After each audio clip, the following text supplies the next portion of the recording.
अभागी के कई तेरे सारे स्वप्न माटी के बर्तन की भांति टूट गए। तेरे इतने वर्षों की तपस्या, तेरा त्याग सब व्यर्थ रह गया। अरे तेरे जैसी अभागी तो और कोई नहीं।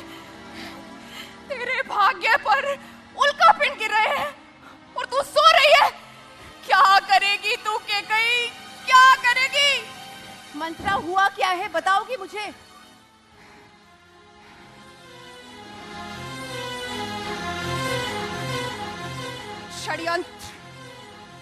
षड्यंत्र हुआ है तेरे साथ और तेरे बेटे भरत के साथ, और तुझे इस बात की सूचना तक नहीं। षड्यंत्र मेरे और भरत के साथ? मंत्रा, कहना क्या चाहती हो? पहेलियां मत बुझाओ, साफ साफ कहो। तो सुनो कैकेयी, आज मैं तुम्हें तुम्हारा भविष्य दिखलाती। कैसा भविष्य मंत्रा? मेरी समझ में कुछ नहीं आ रहा। महाराज दशरथ ने तुम्हें बिना बताए राम को अयोध्या का उत्तराधिकारी घोषित कर दिया है।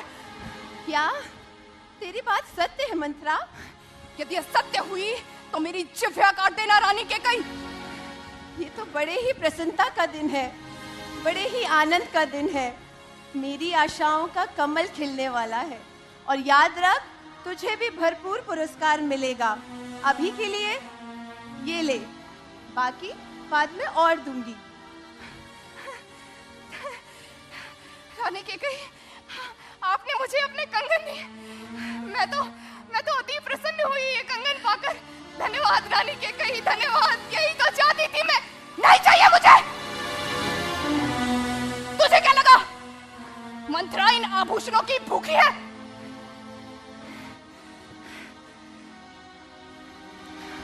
तुम अभागी हो कैकेयी। तुमने अपनी बुद्धि पर उस राम के प्रेम का आवरण डाल लिया है। इसलिए तुम राम के राज्याभिषेक पर कौशल्या से भी अधिक प्रसन्न दिखाई दे रही हो। मैं प्रसन्न क्यों ना हूँ? मेरे राम का राज्याभिषेक होने जा रहा है और राम कौशल्या से अधिक मेरा पुत्र है। प्रसन्न क्यों ना हूँ? और तू ऐसे शुभ अवसर पर विलाप कर रही है। विलाप ना करूं तो और क्या करूं रानी कैकेयी? विलाप ना करूं तो क्या करूं, जबकि मैं आपका मान सम्मान सब लुटते हुए देख रही हूं। तुम अंधी हो सकती हो कैकेयी, परंतु मैं नहीं। तुम देखना कैकेयी, राम का राज्याभिषेक होने के पश्चात दूध में पक्षी की भांति निकाल कर फेंक दी जाओगी। तुम निश्चल हो कैकेयी, निस्वार्थी हो। कौशल्या से बहुत अधिक स्नेह करती हो, परंतु क्या तुमने कभी सोचा है कि कौशल्या तुमसे प्रेम का ढोंग किस लिए किया करती है? ताकि तुम राम के राज्याभिषेक में कोई बाधा उत्पन्न न कर सको। और आज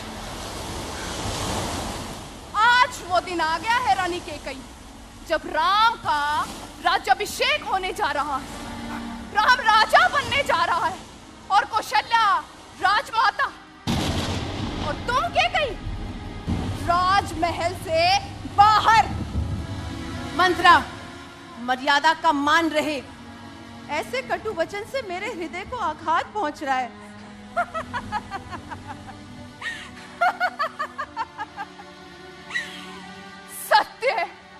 सत्य सदा ही कटु होता है रानी कैकेयी।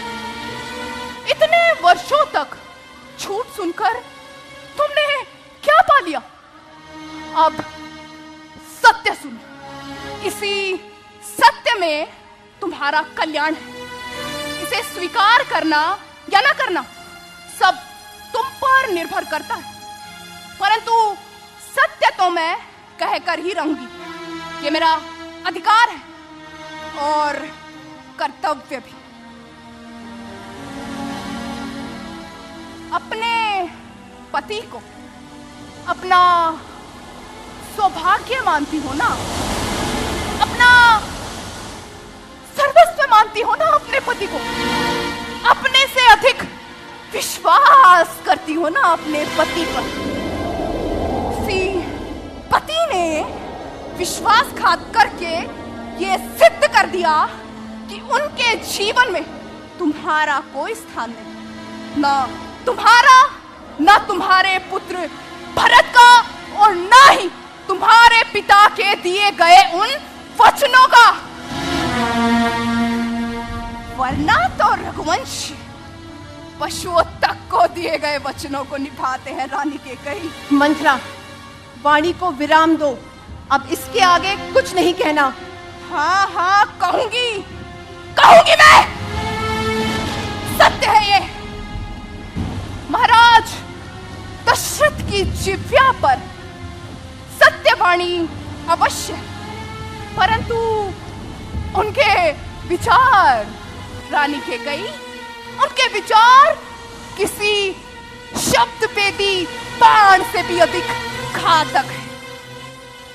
पति तो परम मित्र होता है ना रानी कैकेयी, परंतु तुम्हारे पति तो मित्र के रूप में तुम्हारे सबसे बड़े शत्रु। मंथरा, ये मत भूलो कि तुम एक दासी हो। हाँ हाँ, मैं एक दासी हूं, मैं एक दासी।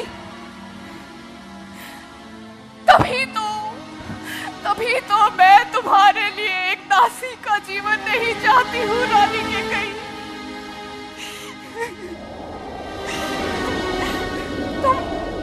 तुमने सदा ही राम को भरत से भी अधिक स्नेह किया,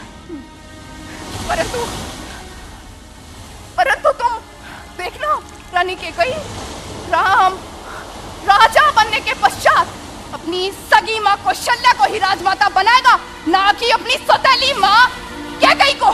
मंथरा, दुष्टा, कलमुही, ये कहने से पहले तेरी जिह्वा क्यों नहीं कट गई? तू जानती है क्या कह रही है? आज मंथरा को कोई नहीं रोक सकता, कोई नहीं। आज निर्णय होकर रहेगा। तुम मेरे साथ किसी भी प्रकार का व्यवहार कर सकती हो, क्योंकि तुम तो मुझे मात्र एक दासी मानती हो ना कैकेयी, परंतु मैं कैकेयी, मैंने तुम्हें सदा अपनी पुत्री माना है। तुमसे प्रेम करती हूँ मैं, भरत से प्रेम करती हूँ कैकेयी, और इसलिए मैं मौन नहीं रह सकती कैकेयी, मैं मौन नहीं रह सकती। हाँ, और इसके पश्चात चाहे मैं अयोध्या छोड़कर चली जाऊंगी, तुम्हें अपना मुंह कभी नहीं दिखाऊंगी, परंतु इस षड्यंत्र के पश्चात जो तुम्हारी दुर्दशा हो गई कैकेयी, वो मैं नहीं देख सकती, वो मैं नहीं देख सकती कैकेयी, मैं नहीं देख सकती। क्यों मंथरा, क्यों तुम्हें लगता है मेरी दुर्दशा होगी? क्यों तुम्हें लगता है कि राम का राज्य अभिषेक एक षड्यंत्र है? क्यों मंथरा, क्यों?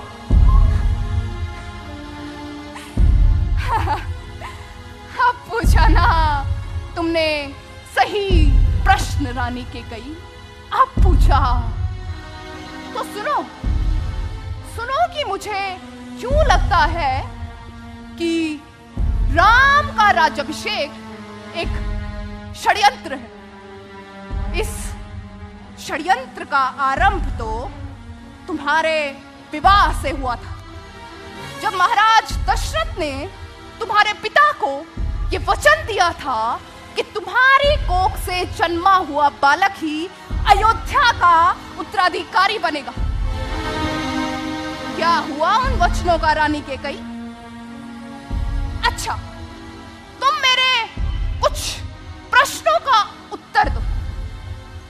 राम का राज्याभिषेक भरत की अनुपस्थिति में ही क्यों? ऐसी कौन सी आफत आन पड़ी थी कि महाराज को रात्रि में ही गुप्त सभा बुलाकर राम के राज तिलक की घोषणा करनी पड़ी? और यदि उन्होंने ऐसा किया भी तो केकईपुर संदेश नहीं भिजवाया? क्यों रानी केकई, क्यों? याद करो रानी केकई, जब तुम भरत को ननिहाल भेजने के पक्ष में नहीं थी, परंतु महाराज ने शीघ्रता करके भरत को ननिहाल भेजा। क्यों रानी केकई, क्यों? राम का राज्याभिषेक होने जा रहा है कल, और तुम्हें रानी केकई को इतनी बड़ी सूचना एक मामूली सी दासी के द्वारा पता चल रही है। महाराज ने तुम्हें क्यों नहीं बताया रानी केकई? क्या तुम मेरे इन प्रश्नों का उत्तर दे पाओगी रानी केकई? क्यों क्यों क्यों? बस कर मंत्रा, इसके आगे और कुछ मत कह, मैं और नहीं सुन सकती। सुनना होगा रानी केकई, सुनना तो होगा। तुम आज भले ही मेरी बात को अनसुना कर सकती हो, परंतु क्या तुम भरत को अनसुना कर पाओगी? क्या तुम भरत को इस षड्यंत्र का उत्तर दे पाओगी? आज चाहे तुम्हें मेरी बातें अच्छी ना लगे केकई, परंतु मैं ये कहकर रहूंगी। मैं ये सब इसलिए नहीं कह रही हूं केकई कि मैं राम से घृणा करती हूं। नहीं केकई, नहीं। मैं ये सब इसलिए कह रही हूं क्योंकि मैं तुमसे प्रेम करती हूँ, मैं भरत से प्रेम करती हूँ। मेरा अधिकार है तुम दोनों पर, और इसलिए मैं मौन नहीं रह सकती केकई, मैं मौन नहीं रह सकती। और हाँ केकई, कैसा लगेगा तुम्हें जब बहन रूपी कौशल्या सोतन का रूप धारण कर तुम्हें प्रताड़ित करेगी? तो तब क्या तुम कौशल्या सोतन की वो प्रताड़ना सह पाओगी? तुमने सदा ही एक सपोले राम से प्यार किया है, परंतु तुम देखना रानी केकई, राम के राजा बनने के पश्चात राम राजा बनेगा, कौशल्या राजमाता, और तुम केकई, तुम बनोगी मेरे समान एक दासी। नहीं, नहीं, हाँ, दासी नहीं, कौशल्या की दासी नहीं मंत्रा, तुम बनोगी दासी, तेरा भरत बनेगा वनवासी। बस कर मंत्रा, बस कर। मैं अब और नहीं सुन सकती, मैं अब और नहीं सुन सकती।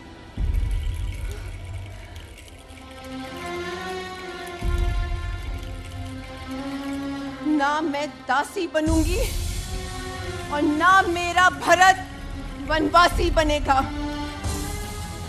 अब राम का राज्याभिषेक कदापि नहीं होगा, इसलिए चाहे मुझे कुछ भी करना पड़े। तेरा कथन सर्वदा उचित है मंत्रा। अयोध्या मेरे प्रेम को समझ ही ना सका, जिनकी मैं जीवन संगनी हूँ, जिन्हें मैंने अपना सारा जीवन समर्पित कर दिया, उन्होंने आज मेरे विरुद्ध, अपने पुत्र के विरुद्ध इतना बड़ा षड्यंत्र रचा, जैसे कि हम उनके शत्रु हैं। और मैं विवेकहीन, दृष्टिहीन, कुछ समझ ही ना सकी मंत्रा, कुछ समझ ही ना सकी। परंतु अब मुझे सब कुछ स्पष्ट हो चुका है। अब मैं अपने पुत्र के साथ, अपने भरत के साथ और अनिष्ट नहीं होने दूंगी। मुझे राम का राज्य अभिषेक रोकना ही होगा। यदि राम का राज्य अभिषेक हुआ तो मेरे जीवन का अंत होगा। मैं राम का राज्य अभिषेक कैसे रोकूं? कोई तो उपाय होगा। कैसे रोकूं? मंथरा, तू मुझे कोई एक ऐसी युक्ति बता जिससे मैं राम का राज्य अभिषेक रोक सकूं। केवल एक ऐसी युक्ति, केवल एक युक्ति।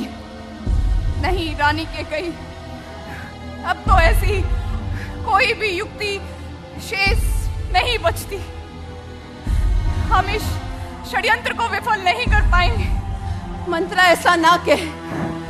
कोई तो युक्ति होगी, कोई तो एक ऐसा उपाय होगा। सोचो मंत्रा, सोचो। मुझे तो कुछ भी समझ नहीं आ रहा रानी कैकेयी। ऐसी तो कोई युक्ति नहीं है। हाँ रानी कैकेयी, एक युक्ति है। क्या मंत्रा? शीघ्र बता। कोप भवन। कोप भवन? हाँ, कोप भवन। कोप भवन में जाकर ही तुम इस षड्यंत्र को विफल कर सकती हो। मैले वस्त्र धारण कर, कुपित सी होकर, बिना बिस्तर के ही जमीन पर लेट जाना। और जब महाराज तुम्हारे कक्ष में प्रवेश करें तो उनकी तरफ आंख उठाकर भी ना देखना। महाराज ना तो तुम्हें कुपित कर सकते हैं और ना ही तुम्हें कुपित अवस्था में देख सकते। वो तुम्हें प्रसन्न करने के लिए कुछ भी करने को तैयार हो जाएंगे रानी कैकेयी। परंतु याद रहे रानी कैकेयी, महाराज तुम्हें भुलावे में लाने के लिए मणि, रत्न, स्वर्ण आदि देने की चेष्टा करेंगे। परंतु तुम उनकी ओर अपना ध्यान ना लगाना। और जब महाराज दोनों वरदान देने के लिए राजी हो जाएं, तब तुम उनसे अपने 2 वरदान मांग लेना। पहले वरदान में मेरे भरत लल्ला के लिए अयोध्या का राज तिलक मांगना। और दूसरे वरदान में उस सपोले राम के लिए 14 वर्षों का कठोर वनवास।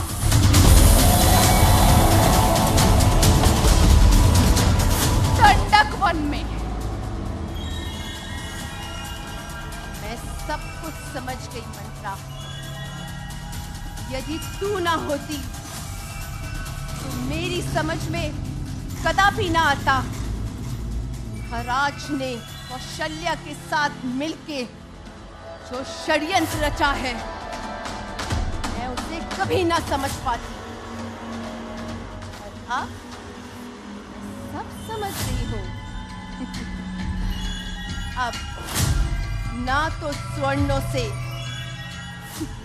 ना रत्नों से, ना भांति भांति के प्रलोभनों से कुछ साकार होगा। अब राम का राज्य अभिषेक कदापि नहीं होगा।